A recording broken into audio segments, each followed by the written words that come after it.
तमाम तरह का अनुप्रयोग किए जाते हैं जिससे कि राजस्व कर्मचारी का शोषण हो। सरकार से हमारी मांग है कि आप अपनी नीतियों को सही नहीं बना सकते हैं तो राजस्व कर्मचारी का कोई प्रतिनिधि रखिए। नीचे में इंप्लीमेंट पर क्या होती है, चिट्ठी निकल जाती है, लेकिन राजस्व कर्मचारी का यदि उसमें हित होना हो उस चिट्ठी का इंप्लीमेंट कभी नहीं होता है। संघर्ष करते हुए लगातार सड़कों पे नजर आ रहे हैं, क्या लगता है सरकार से कुछ आशा रह गई है? देखिए, हमारा काम आशा करना है, सरकार का काम निराश करना है, जो आज तक होते रहा है और संभवतः यह आगे भी होगा। हमने आज तक लड़ाई लड़ी और उम्मीद करते हैं कि सरकार जो है हमको अभी लंबा लड़ाएगी। हमने बिहार सरकार से कोई मांग, अलग मांग नहीं देगा। जब हमारी मांग को देखेंगे, हमारे 17 सूत्री मांग जो है वह बेसिक मांग है जो सरकार को बिना किसी कारण के स्वतः देनी चाहिए। अगर कोई आउटसोर्सिंग एजेंसी का काम कराता है और या फिर कोई प्राइवेट कंपनी में कोई काम कराता है तो वो अपने एम्प्लॉय को सारी सुविधा देता है।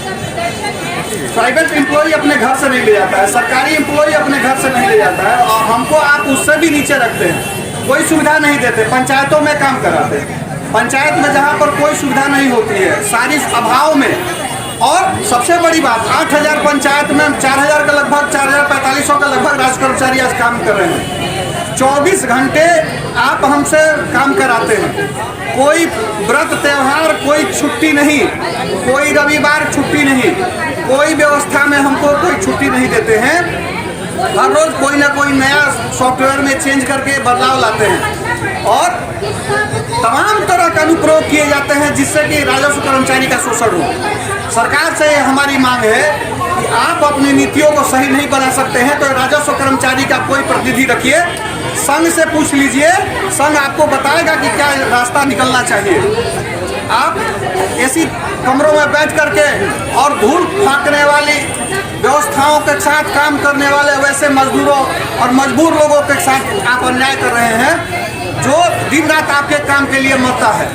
इसलिए सरकार को चाहिए अपनी नीति की व्यवस्था। सबसे बड़ा एक और सबसे बड़ी बात कहना चाहेंगे, सरकार कहती है कि हम जो नीति लाते हैं, आदेश लाते हैं, वह हमारे कर्मचारियों का हित करता है।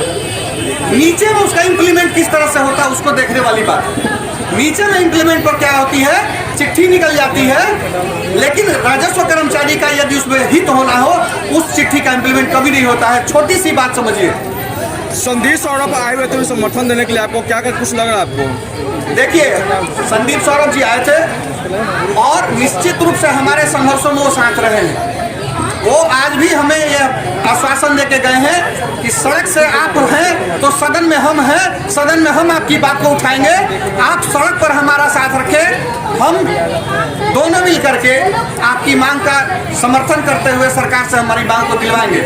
हम यहाँ पर कोई राजनीति नहीं करते, हम सरकार के सेवक हैं। हमारे यहाँ अगर बिहार सरकार भी आकर के हमारा साथ बैठती है और बिहार सरकार भी अगर आके कहती है कि हम आपकी बात उठाएंगे, हमारी आपकी बात रखेंगे, तो हम उनका भी स्वागत करेंगे। लेकिन मजबूरी है कि आज जो सरकार है वह राजनीति की भाषा करती है। इस दुख से हम लोग पीड़ित हैं और आप देख सकते हैं, आप देखिए ये पूरे बिहार के राजस्व कर्मचारी आए हैं, पूरा सड़क भरा हुआ है इधर से उधर तक और आपकी जहां तक नजर जाएगी राजस्व कर्मचारियों का हुजूम दिखेगा। आप समझिए क्या दर्द रहा होगा, क्या पीड़ा रही होगी कि आज हमारे सभी साथी यहाँ उपस्थित है। हम लोग इसीलिए आए हैं कि हमारी मांग जो है वह जायज है, हमारी मांग जो है वह सरकार को स्वतः देनी चाहिए और तुरंत देनी चाहिए। हमें वह मांग जो हमारे लिए नासूर बना है उसको सरकार को खत्म करनी चाहिए।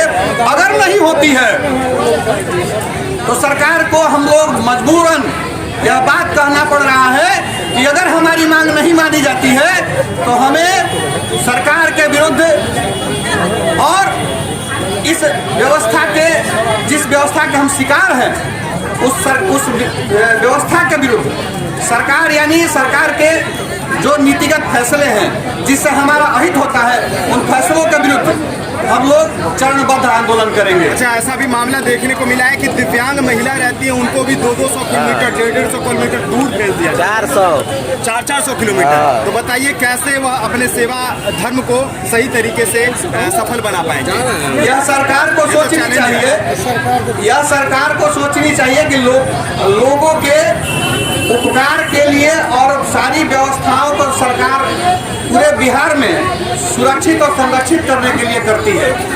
बावजूद इसके आज 400 से 500 किलोमीटर दूरी पर राजस्व कर्मचारी के, चाहे वो महिला हो, दिव्यांग हो, कमजोर हो या किसी अन्य परेशानी से पीड़ित हो, उस सब का कोई ख्याल नहीं रखा जाता है और सबको एक साथ कर दिया गया है कि आप जाइए सिर्फ एक सोच से, ये लोग यहाँ घर से दूर रहेंगे, परेशान रहेंगे, तो हम अगर बंधुआ मजदूर की तरह भी काम लेना चाहेंगे तो ये लोग ना नुकुर नहीं करेंगे। ये प्रताड़ना की भावना थी जिस कारण से पिछली सरकार ने किया और अब ये वर्तमान सरकार लगातार करते चली आ रही है। अब आशा किनसे रह गई है? जो वर्तमान सरकार है उनसे कुछ आशा रह गई है? विधानसभा चुनाव भी नजदीक है।